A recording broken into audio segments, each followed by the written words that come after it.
I'm not inclined to continue an interview with a person as badly motivated as you as an interviewer. So I think we're done here. I appreciate your time, sir. All right. Well, thank you for your time and for showing that anger is not part of American political discourse. Now, Mr. Shapiro, we'll say goodbye.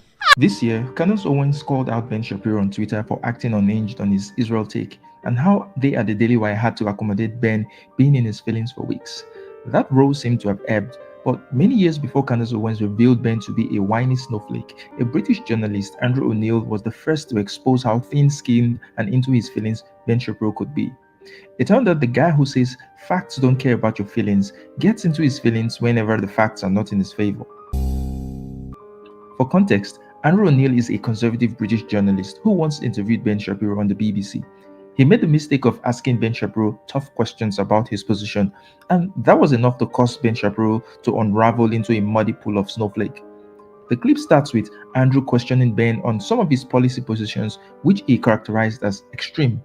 Ben reads such a line of questioning as hostile, and instead of answering them honestly, pigeonholes Andrew as a leftist. Some of the ideas that are popular in your side of politics would seem to take us back to the Dark Ages, Georgia, new abortion laws, which you are much in favor of, that a woman who miscarries could get 30 years. A Georgian woman who travels to another state for an abortion procedure could get 10 years. These are extreme hard policies. Well, okay, a couple of things. One, I'm not sure. Frankly, I don't know whether are you an objective journalist or are you an opinion journalist? First off, that's a dumb question. Are you an objective journalist or are you an opinion journalist? Is the interviewer supposed to say, well, I'm an opinion journalist, so take everything I say with a pinch of salt? Second, it just speaks to the level of unpreparedness of Ben Shapiro to take on an interview with someone he didn't do the basic research on to see where they might stand on issues. I'm a journalist that asks questions. Okay, so you're a supposedly objective journalist calling policies with which you disagree barbaric and suggesting only one side of the political aisle has ideas. So I just want to point out that I wish you would at least be honest in your own biases. How did Ben come to the conclusion that Andrew disagreed with those policies? The problem with people like Ben is that they are perpetually on debate me bro mode. They see everything as an attack on their position, so they act defensively. And the way that they do that is by trying to discredit their opponents as woke leftists. That falls flat, saying Andrew O'Neill is anything but woke or leftist. Those are very valid questions that an impartial interviewer can ask. Even though I agree with Ben's position on abortion, if I were interviewing him, I would be asking those same tough questions, mostly because I want to see the strength of the reasoning behind his argument. It also makes for a better interview than throwing softball questions at your guest. But because Ben Shapiro exists in a binary framework of left versus right, as Andrew rightly points out, he got triggered instead of calmly defending his position. Mr. Shapiro, I know that broadcasting in America is now so polarized that on one program you only have the left and another one you just have the right. My job is to question those who have strong views and put an alternative to them. If you were an anti-abortion person, I would be putting pro-abortion questions to you. But you are really would you call the pro-choice position? So why don't you just answer my question, sir? I'm happy to answer your question. Please answer this one. Would you suggest that a late-term abortion is brutal? I'm not taking a view on this issue. I'm asking you the question. Sir, you just suggested that the pro-life position is inherently brutal and terrible, so I'm asking you, as an objective journalist, would you ask the same question to a pro-choice advocate by calling their position brutal and horrible? Asking you. Now, Ben, instead of answering the question, tries to reframe it and get his interviewer to box himself in, which is frankly irrelevant as it was not a debate. What I'm asking you is that why is it that a bill banning abortions after a woman has been pregnant for 6 weeks is not a return to the Dark Ages? What's your answer? My answer is something called science. Human life exists at conception. It ought to be protected. Now, back to my question to you. You purport to be an objective journalist. BBC purports to be an objective down-the-middle network. It obviously is not. It never has been. And you, as a journalist, are proceeding to call one side of the political aisle ignorant, barbaric, and sending us back to the Dark Ages. Why don't you just say that you're on the left? Mr. Shapiro, if you only knew how ridiculous that statement is, you wouldn't have said it. Ben goes on to answer the question, an answer which I agree with.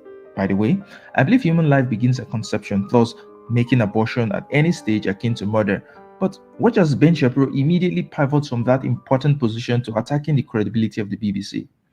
This whole whataboutism by Ben Shapiro is so lame, Andrew has no responsibility to call out the left, saying there were no leftists on the panel. It was Ben Shapiro and his ideas that was up for scrutiny. Why does he want to drag in a party that wasn't invited into the conversation? As you say in your book, you say that there's quite a key phrase, we are so angry at each other right now. But as I say, aren't you part of that anger? Aren't you encouraging that anger? For example, you described Mr. Obama's State of the Union address in 2012 as fascist mentality in action. Well, I think that if you want to argue with the characterization, then we can talk about what exactly his State of the Union address said. Is it charged language in politics? Sure. The problem that I have is not with charged language in politics, which I'm generally in favor of. I like a robust public debate and a very loud and spirited public debate. I have no problem with that whatsoever. What I'm talking about is the assumption that people with whom we disagree politically are inherently of bad character or, in your words, want to bring us back to the dark ages. The irony of Ben Shapiro decrying that politics is so heated and angry, while everything he does eats up the polity and makes people more angry. The lack of self-awareness is astonishing. But again, it was your description of the State of the Union address in 2012 as fascist. The wording of President Trump's 2012 address was He's so flustered. bad and wrong. That's all. There are plenty of things that are bad and wrong, but it doesn't make them fascist. Well, I suppose that's true. If you'd like to read me the column out loud, I suppose I can critique it for you. At this point, Andrew was just pointing out Ben's silliness one after the other, and this seemed only to trigger Ben more. Watching Ben get triggered by his own words being read back to him is just epic. Oh, well, again, with Mr. Obama, you said, and you're Jewish yourself, I only mention that because to put this in context, the Jews who vote for Obama are, by and large, Jews in name only. Ginos, you call them.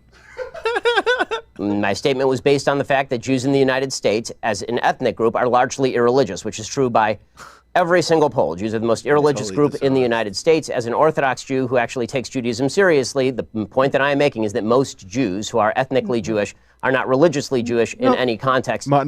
The point you were making is that Jews who vote for Obama are Jews in name only. I said that, yes, that is correct, that Jews who voted for Barack Obama, a progenitor of the Iran deal, a person who was cracking down on religious liberty, a person who spent much of his career as president of the United States attempting to deprive Israel of the necessities to defend itself, that people, Jews who voted for President Obama, by and large, cared about Judaism far less than they did about other priorities. Did you say they should turn their badge in as a Jew? Yes, I believe that if you are somebody who takes Judaism seriously, that comes along with ideological commitment. I mean, I guess. Also, I hope you're having fun, by the way, going through every old tweet that I've ever sent to try and do gotcha questions. But if you'd like to have a discussion about my general philosophy or things I've done in, say, I don't know, that's 2012, so it's now 2019. If you'd like to discuss something I've done in, say, like the past 5 years, why don't we do that? As Ben gets more triggered, Andrew remains unfazed and just keeps going in hard on Ben by reading what Ben wrote. Because your book is a criticism of how angry America is and how America has to do better. And I'm simply I have an entire list on my website, sir. On my list, I have an entire website of dumb and bad things that I've said. I'm simply trying to point out some of the things you've said that seem to me to help to stoke that anger. For example, you said Israelis like to build, Arabs like to bomb crap and live in open sewage. Well, as I say in an article entitled, "Here's a list of all the giant, bad, dumb things I've ever said." Was that dumb?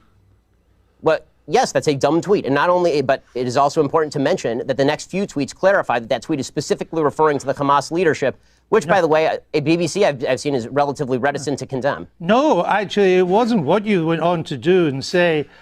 You are correct about the slur on Arabs. It's not all Arabs that want to live in open sewage and blow things up. It's just Palestinians, you went on to say. No, it says the ones who take sides against Israel in the Israel-Palestinian conflict. The population is rotten to the core, you went on to say. Not Hamas, the Palestinian Arab population. I say that by poll numbers, they elected Hamas. They educate their children in school that Israel should be obliterated, sir.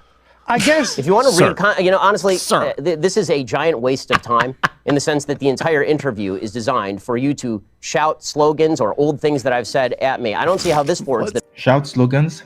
Andrew didn't shout. He read in as calm a voice as possible Ben's own tweet. It is often said that people hate hearing a recording of their own voice. Well, it seems Ben hates it when his ideas are being read to him.